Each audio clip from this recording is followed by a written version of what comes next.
Well, hello everyone. I hope and pray that you're doing well.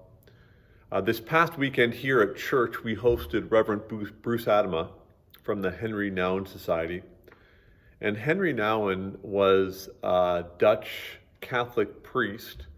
He was a professor, he was a writer, he was a theologian, amongst many other things.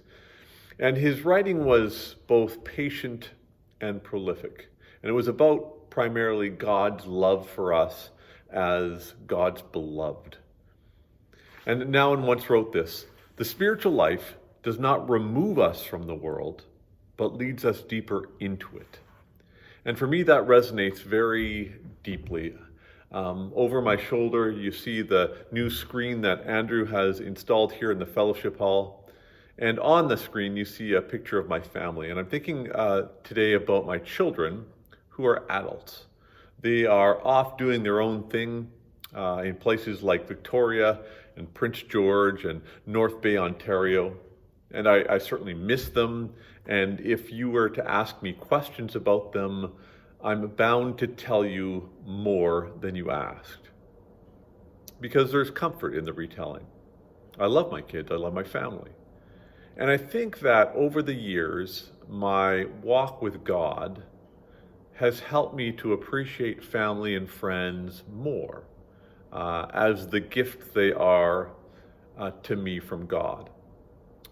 Now, getting closer to God, I guess is what I'm saying, is getting closer to God means getting closer to the gifts of God, to family and to friends and to church and to so many gifts that God has given us.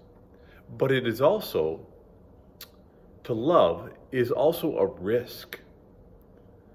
It's a risk to love because there's always the possibility with love of disappointment and loss and betrayal and so much more.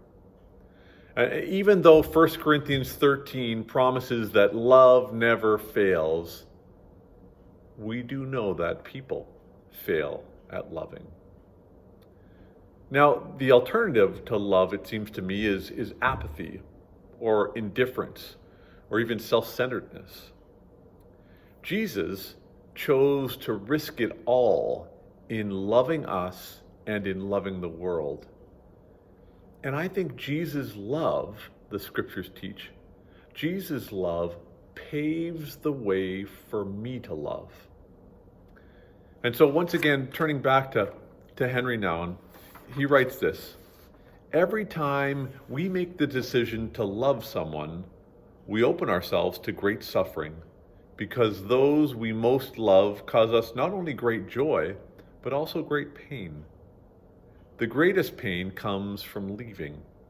When the child leaves home, when the husband or wife leaves for a long period of time or for good, when the beloved friend departs to another country or dies, the pain of the leaving can tear us apart.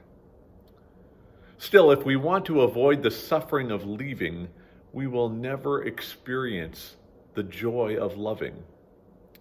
And love is stronger than fear. Life is stronger than death, and hope is stronger than despair. We have to trust that the risk of loving is always worth taking. Friends in Christ, may God's perfect love for you inspire you, strengthen you to love others well. The peace of Christ be with you all.